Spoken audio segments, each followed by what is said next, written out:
을 돌아보는 것만 같다고 치하하셨습니다. 경의하는 최고사령관 동지께서는 병사들의 정치사상적 힘보다 더 강한 무기는 이 세상에 없으며 군인 대중의 정신력을 만능의 보검으로 틀어쥐어야 싸움에서 언제나 승리할 수 있다고 말씀하셨습니다. 경의하는 최고사령관 동지께서는 군인들을 정치사상적으로 튼튼히 무장시키자면 그들이 텔레비전과 적인 소설을 비롯한 도서들을 보면서 당의 목소리를 늘 듣습니다.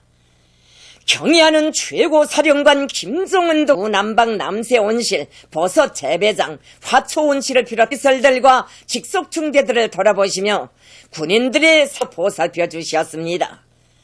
병사원 식당의 식탁에 차려놓은 가마에서 펄펄 끓고 있는 고깃국을 보시고 예고 없이 찾아왔는데 정말 요란하다고 하셨으며 콩농사를 잘하여 군인 1인당 매일 250g의 콩음식 경의하는 최고사령관 동지께서는 아담한 정각이 솟아있는 단대풀 서식장과 동물사에서 욱실거리는 오리, 개산이, 토끼, 칠면조들을 보시고 대단하다고 방어대의 온실과 동물사들은 마치 식물원 동물원 같다고 이것만 보고도 후방토대 것을 잘 알 수 있다고 환하게 웃으셨습니다. 경의하는 최고사령관 동지께서는 려도 방어되는 싸움 준비의 견지에서는 불침전함, 군인 생활의 견지에서는 나무랄 데 없는 만족을 표시하셨습니다. 경영관 동지께서는 려도 방어대가 당 중앙에서 조탁지 않고 훌륭히 해놓았다고 하시면서 이곳 부대는 본보기 단위, 전군이 따라 배워야 할 전용 단위로 평가하셨습니다. 경의하는 최고사령관 동지께서는 군사정치사업 성과의 비결은 해당 부대 지휘관들에게 달려있다고 하시면서 이곳 방어대장은 일 욕심이 대단한 받아야 할 전형이라고 내세워 주셨습니다. 그러시면서 공화국 영웅인 방어대장 전재권 동무와 부대 정치위원에게 노력영웅 칭호를 수여할 것을 친히 제의하셨으며 부대 현지에서 최고사령관 직접 한 등급의 높은 군사 칭호를 수여해 주셨습니다. 크나큰 영광을 받아하는 려도 방어대의 전체 군인들과 가족들은 경의하는 동지로 소들아 부르며 믿음 주시네 흉흉이 먼 길을 함께 가자고 손잡아 이끄시는 분 우리의 운명 우리의 미래 다 맡긴 김정은 동지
조선 속도 창조의 거세찬 열풍 나래치는 위성과학자고리 건설장의 혁신의 새 아침이 밝았습니다.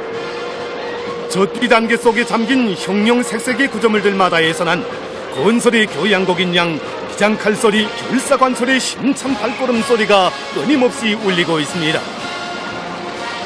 어제의 새 기록에 만족을 머리며 보다 더 큰 기적 창조로 오늘의 하루를 빛내기 위해서 용약 떨쳐 나선 건설자들입니다. 공사장은 끌어번집니다. 산림집과 공공건물의 고열조 공사를 끝냄으로써 이제는 위성과학자 고리의 면모를 갖췄습니다. 정말 드넓은 부지에 일떠서는 이 하나하나의 구조물들은 우리 원수님의 숭고한 뜻을 하루빨리 현실로 꼽히우려는 군인들과 건설자들의 그 충정의 마음에 떠받들려 솟아오른 창조물입니다.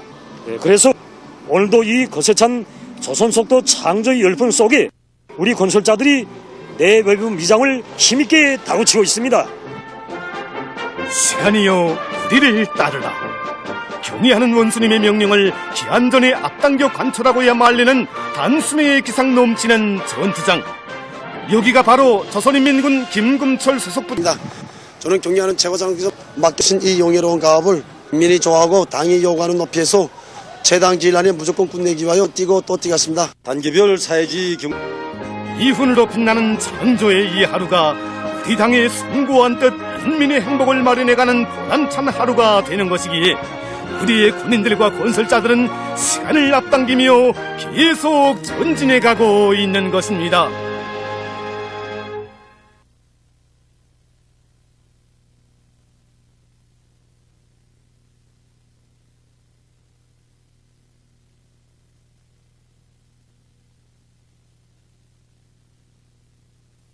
한숨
안녕들 하십니까? 예, 안녕하십니까. 그 전 시간에 우리는 박정희 역도가 제놈의 정권을 유지하기 위해서 그 무슨 간첩단 사건이요, 리적단체 사건이 하는 이러한 그 모략 사건들을 수없이 만들어가지고 거기에 그 연루됐던 통일애국 인사들과 주민들에 대한 이런 그 가혹한 탄압을 감행한 그런 그 반인륜적인 만행들을 놓고서 얘기를 나누지 않았습니까? 예, 그렇습니다.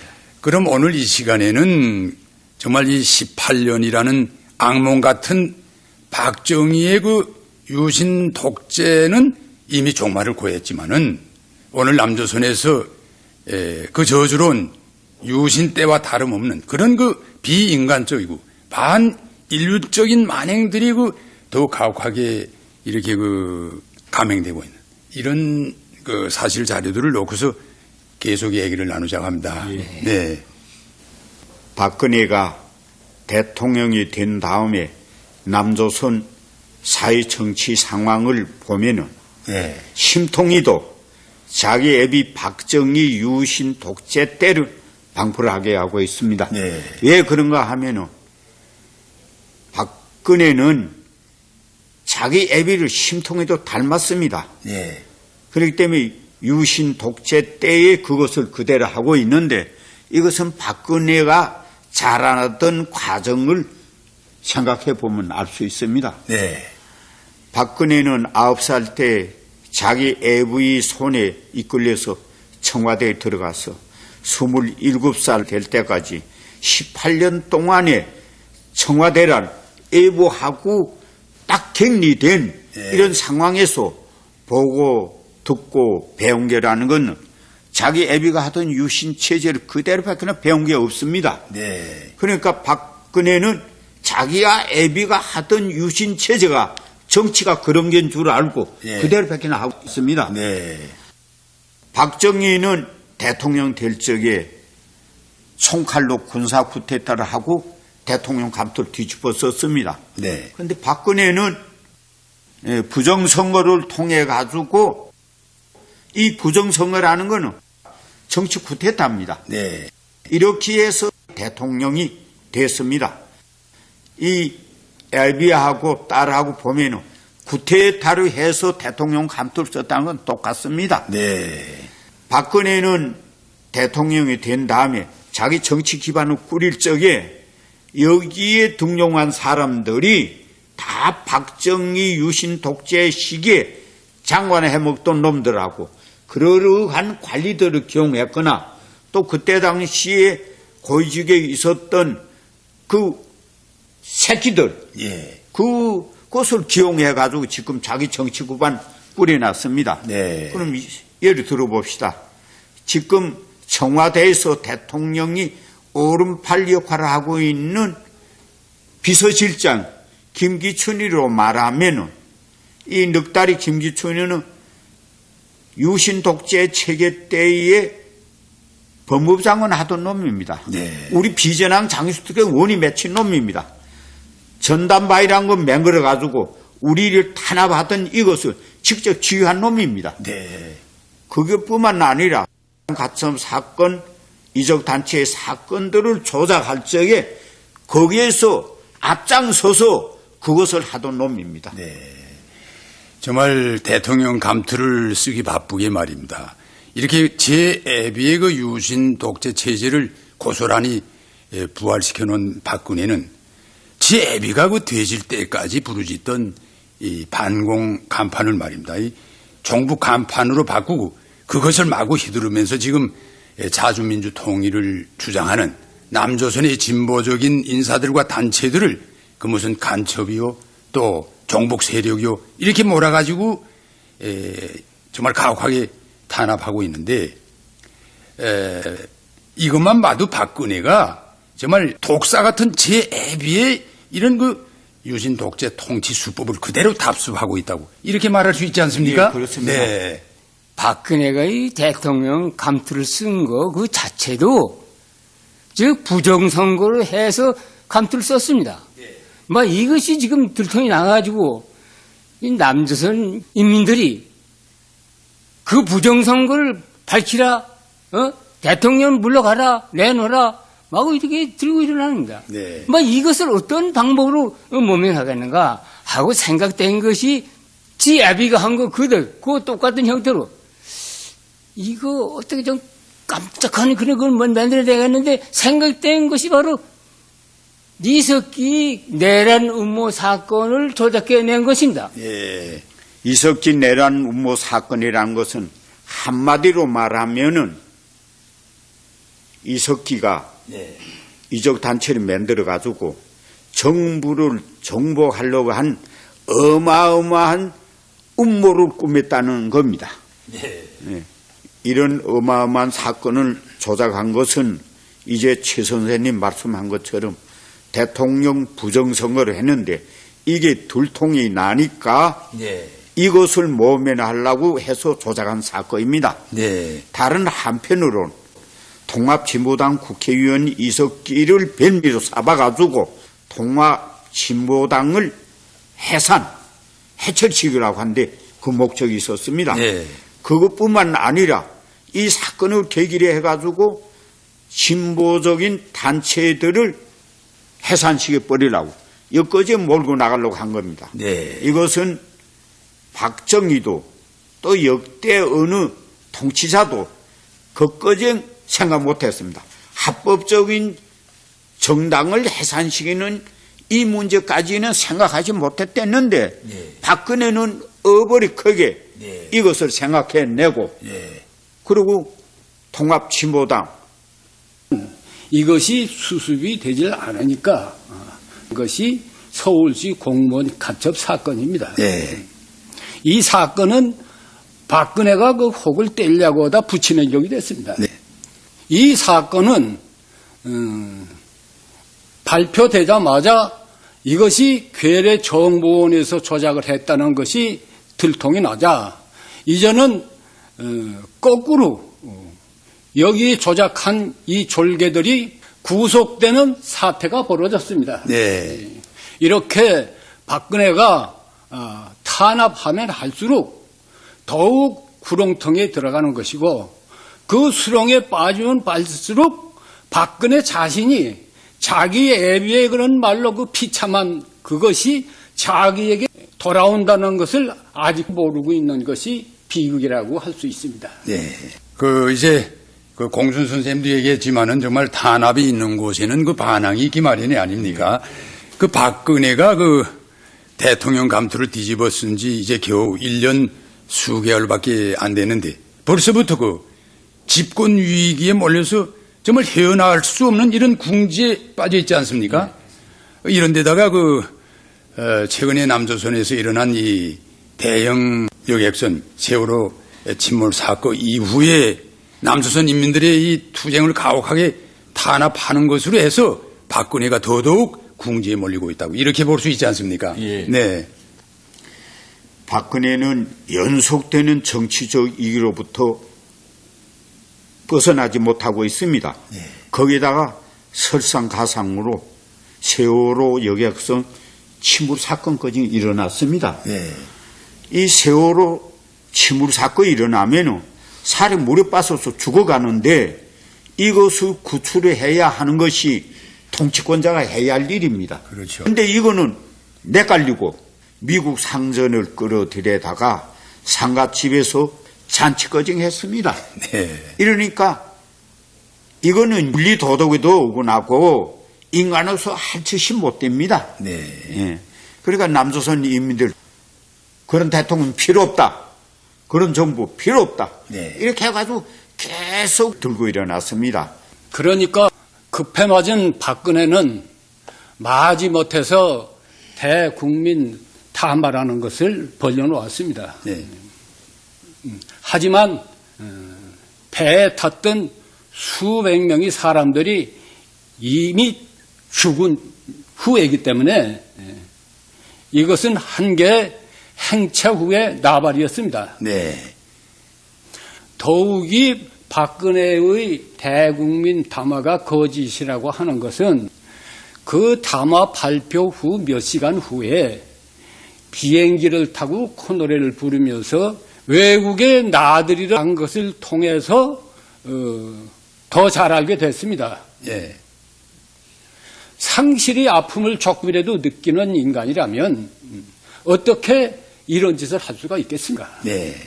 사태가 이렇게 거진되다 보니 남조선에 있는 유족들하고 인민들이 투쟁이 더욱 거세게 올라가서 그 원한이 하늘에가 닿습니다.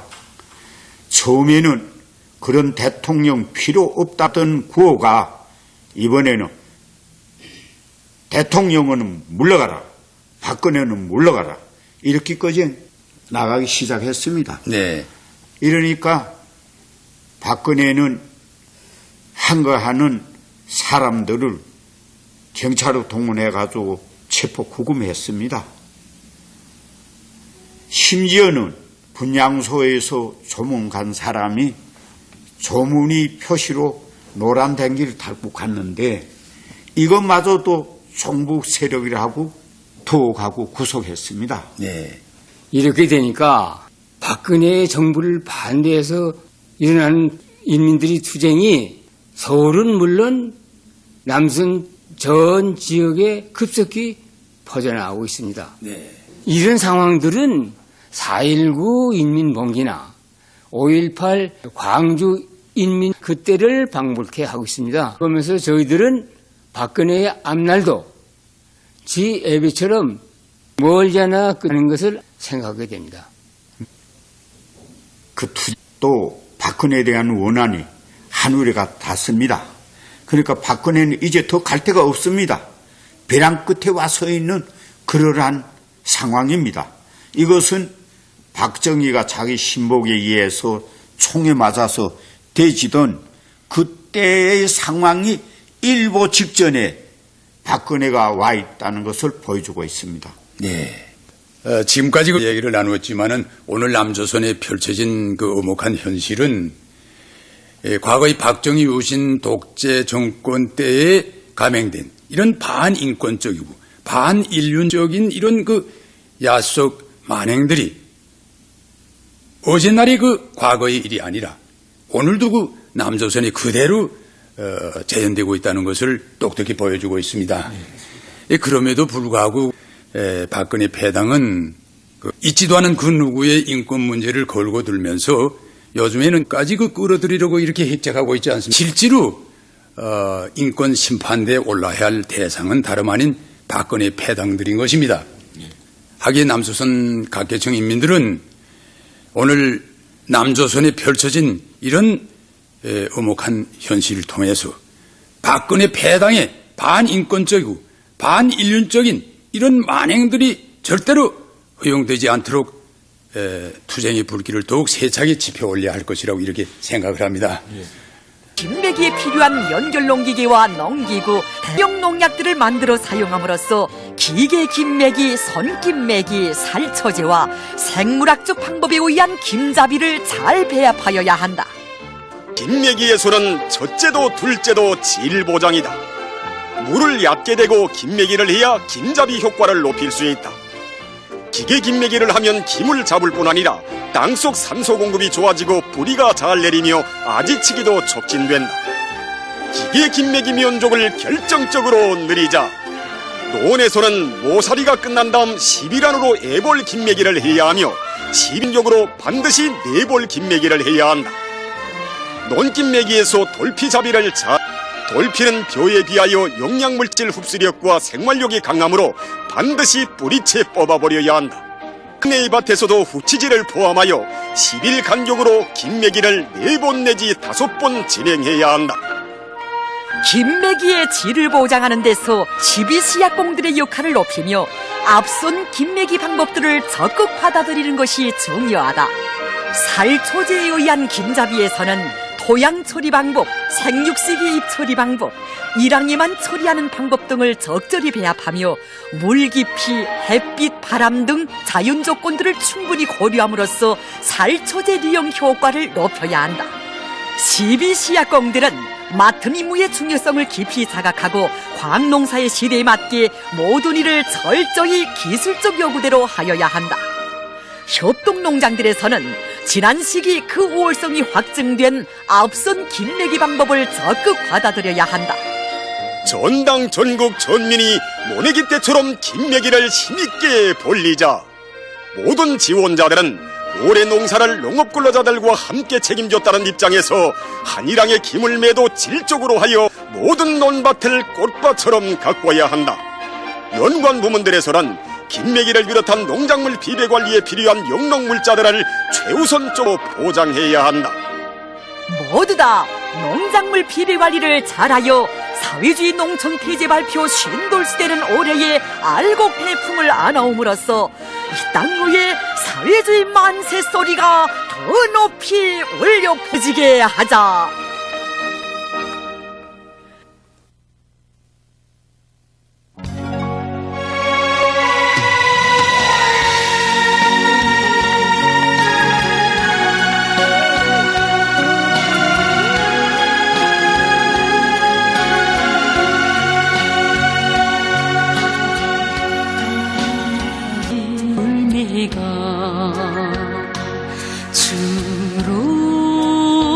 주름질 때에 땀 흘린 보슬은 바라지 말라. 잘 익은 이삭은 머리 숙인다. 어머니 적은 너를 알게 되리.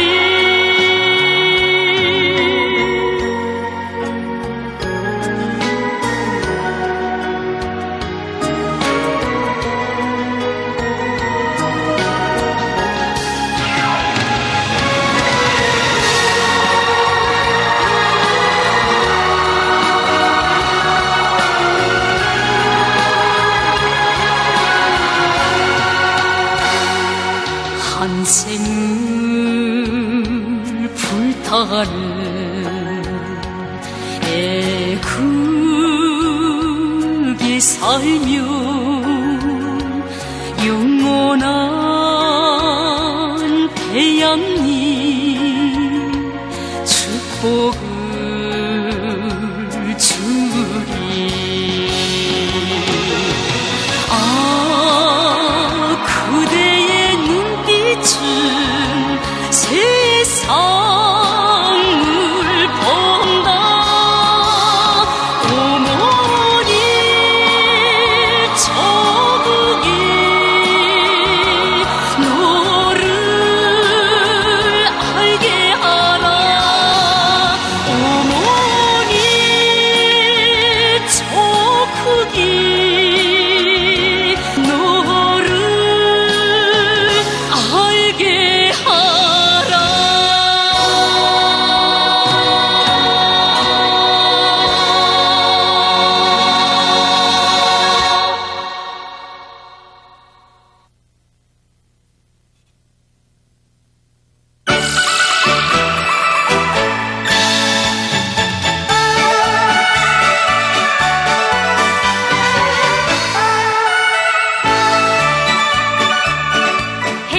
해뜨위에서 붉은 기높이 시작된 우리 식초와 혁명의 지색이 여주는 우리의 투쟁식.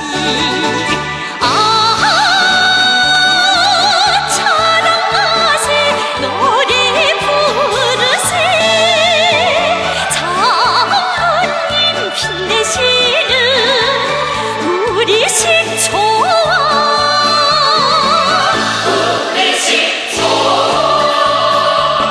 노래 춤을 펼치어도 좋지. 우리 식초와 남의 품을 모르고 사는 우리의 생활 방식. 자랑하세 노래 부르세. 장님 빛내시는 우리 식초와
오보이 수령님을 영원한 태양의 모습으로 안고 사는 우리 군대와 인민의 가슴마다에는 오늘도 잊지 못할 사진이 소중히 간직되어 있습니다.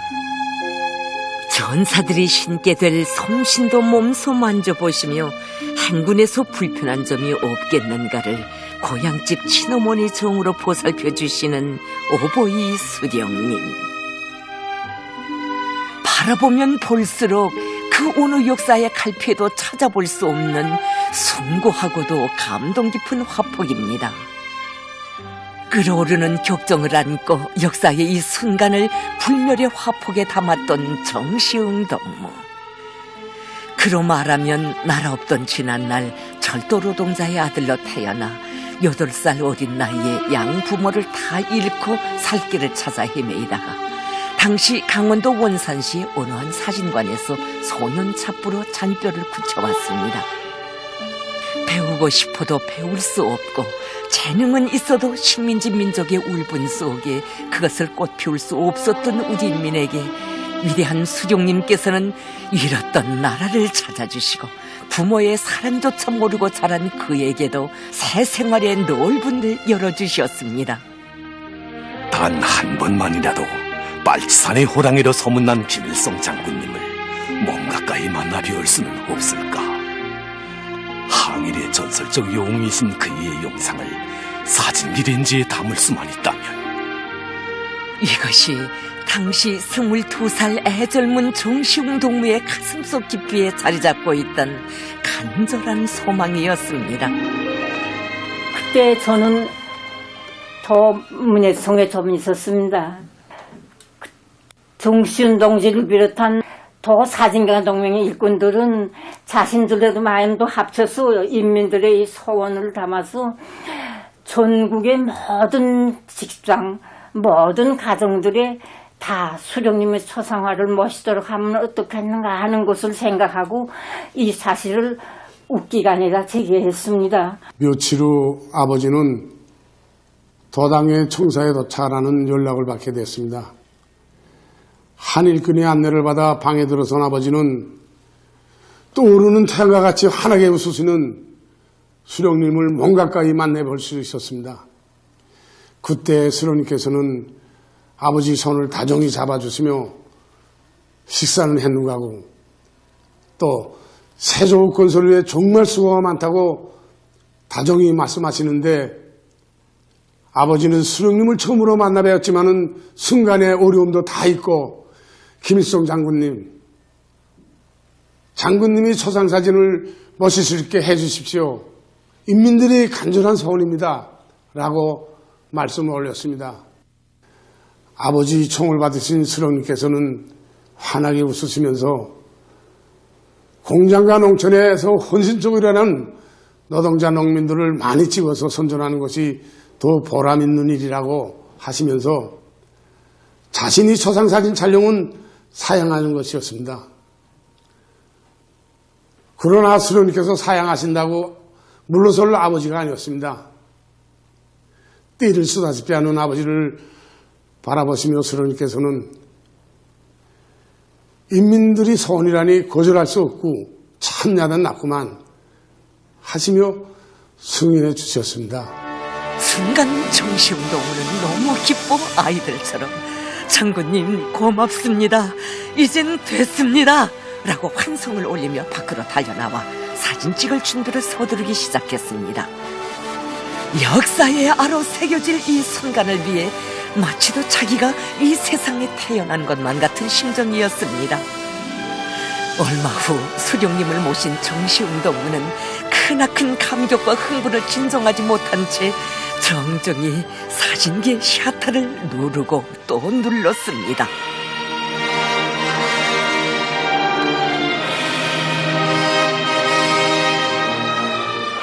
장군이 오시는 것은 아무도 몰랐으나 장군이 오신 것은 누구나 알았다. 장군은 가리울 수 없는 우리의 빛, 장군은 감출 수 없는 우리의 태양. 온 나라 인민이 전체 조선 민족이 그리도 경모하며 단 한 번 겪고 싶어하던 오보이 수령님의 태양같이 환하신 영상은 이렇게 되어 처음으로 북조선 림신민의원회 회의장을 비롯한 국가기관들과 나라의 곳곳에 정중히 모셔지게 되었고 남녘의 인민들에게까지 전해지게 되었습니다. 그 후에 오보이 수령님께서는 평범한 저희 아버지에게 혁명의 군복을 입혀주시고 아버지가 사진기와 함께 총대로 우리 당을 충직하게 받들어 나가도록 크나큰 사랑과 믿음을 안겨주시었습니다. 타양의 따사로움이 얼마나 위대하고 광의로운 것인지 그 빛을 받아 만발하게 될 인생의 꽃이 얼마나 아름다운 것인를 다 깨닫기에는 아직도 그가 가야 할 인생길이 멀고 멀었습니다. 1951년 2월 당시 조선인민군 화보편집부 사진기자로 활동하던 정시웅 동무는 어느 날 오보이 수령님의 부르심을 받고 최고사령부로 향했습니다. 수령님을 만나 뵙고 귀중한 가르치심을 받아 앉던 때가 불과 석 달 전의 일이었는데 또다시 수령님 곁으로 달려간다고 생각하니 그의 가슴은 남다른 흥분과 격정으로 설레였습니다. 이날 정시웅 동무를 반갑게 맞아주신 오보이 수령님께서는 새로 만들게 되는 조선인민군 화보 편집 사업이 어떻게 진행되는지 알아보려고 불렀다고 하시면서 우리 군인들에게 상례 신심을 더욱 북돋아 줄 수 있게 인민군 화보 편집 사업을 개선하는 데서 나서는 문제들을 일일이 가르쳐 주셨습니다. 그리고 그를 데리시고 마당가에 나오셔서는 몸소 친위 중대원들과 지휘관들의 사진을 여러 장이나 찍어주신 다음 정시웅 동무에게 사진기를 넘겨주시고 전사들과 함께 뜻깊은 기념사진을 남기시었습니다. 적탄이 빗발치는 오목한 조나의 나날에 펼쳐진 이 감동 깊은 화폭을 사진기 렌즈에 담으며 정시웅 동무는 확신했습니다. 우리는 벌써 이 전쟁에서 이겼다. 이러한 확신은 전하의 포화를 헤치며 수령님을 몸 가까이 모시고 일하는 나날에 그의 가슴에 드놀지 않는 억척의 신념으로 깊이 뿌리내렸습니다. 조국해방전쟁이 한창이었던 1951년 4월 위대한 수령님께서는 여기 최고사령부 지휘처에서 조선노동당 중앙위원회 정치위원회 제84차 회의를 소집하셨습니다. 위대한 수령님께서는 회의에서 우리가 준엄한 전쟁을 지금 겪고 있지만 8월에 진행되게 될 세계청년학생 축전에 우리 대표들을 참가시킬 때 대하여 말씀하셨습니다. 그러시고는 9해 7월 말 축전에 참가할 대표들을 여기 최고사령부 지휘처로 부르셨는데 그때 정시웅 동지도 여기 영광의 자리에 참가하게 되었습니다. 인민들이 조밥을 먹을 때 자신께서도 조밥을 들어야 한다고 하시며 조국이 겪는 생활난도 함께 겪으시고 사랑하는 병사들을 찾아 한 몸의 위험도 무릅쓰시며 최전선의 불비성을 헤쳐가시는 우리 수령님의 헌신의 로고와 사생결단의 행군길이 있어 최후의 승리는 우리의 것이 아니겠는가. 위대한 역사의 순간순간들의 렌즈에 초점을 모으며 정시웅 동무는 이렇게 생각했습니다. 그 이름도 그리운 우리의 장군, 그 이름도 빛나는 김일성 장군. 그 어떤 천만 대적이 밀려든데도 무비의 담력과 배짱을 지니신 우리 수령님이시야말로 하늘이 내신 절세의 위인, 백전백승의 강철의 영장, 인민의 자유로운 오보이시였습니다. 원수별 빛나는 경애하는 최고 사령관 동지를 우러러 정중히 샤타를 누르며 정시웅 동무는 마음속으로 외쳤습니다. 우리 수령님은 저 하늘의 태양이시다. 그 위대한 태양이 계시기에 우리 인민은 이 세상에서 가장 옥세고 번영하는 인민의 나라, 자유의 나라를 세울 것이다. 저에게는 아버지로부터 들은 잊혀지지 않는 이야기가 있습니다. 위대한 수령님께서 현지지도의 길을 이어나가시던 나날에 한 번은 강행군을 하고 돌아온 이민군 군인들과 만난 적이 있답니다. 그때 위대한 수령님께서는 정말 수고가 많았다고 힘들지 않는가고 물으시면서 친히 한 존사를 자신이 가까이로 부르셨습니다. 위대한 수령님께서는 존사들에게 있어서 발은 정말 날개와 같다고 하시면서 친히 신발을 벗어보라고 하셨습니다. 그때 그 강행군을 하고 돌아온 군인이 이 몸에서는 땀 냄새가 나고 발 냄새가 나서 어쩔 바를 몰라 했습니다. 그럴 때 위대한 수령님께서는 이롭다고 하시면서 아랑곳하지 않으시고 친히 그 신발에 손을 여시고 섬이 묵시지 않았나 이리리 이 군인에게 발이 아프지 않는가고 불변하십니다. 이곳을 목격한 아버지는 정말 친아버지인들 저렇게 셋이 말이야 위인 중에 위인이신 위대한 수령에 대한 인간적인 풍모에 저절로 먹이면서 눈물을 흘렸다고 합니다. 그때로부터 세월은 많이 더 흘렀습니다. 그 세월아 많은 사람들이 기억 속에 사라져가던 한 존사의 위훈을 잊지 않고 내세워준 품이 있었으니 그것은 바로 위대한 장군님의 따사로운 품이었습니다. 선군혁명 용도의 나날을 보내시는 그 바쁘신 속에서도 위대한 장군님께서는 정시웅동무는 해방 후 오보이 수령님의 첫 초상화를 촬영했고 준엄한 조국해방 전쟁 시기에는 오보이 수령님을 보좌해드리며 수천여 상의 역사 사진 문헌들을 불멸의 화폭으로 남긴 재능 있는 사진가였다고 감회 깊이 회고하시면서 그의 모습을 영생의 언덕에 내세워 주셨습니다. 타양으로 빛나는 위대한 수령님의 영상을 수록하던 나날에 사진기와 함께 보답의 한 길에서 불타는 열정을 깡그리 바쳐온 이름 없는 전사. 죽어서도 영생한 삶을 지닌 하에 빛나는 한생은 오늘도 우리에게 이야기하고 있습니다. 위대한 타양의 품에 운명도 미래도 다 맡기고 생의 자욱을 뚜렷이 새겨갈 때 그 삶은 조국이 기억이 잊지 못하는 영생의 언덕에 서 있을 것이라고.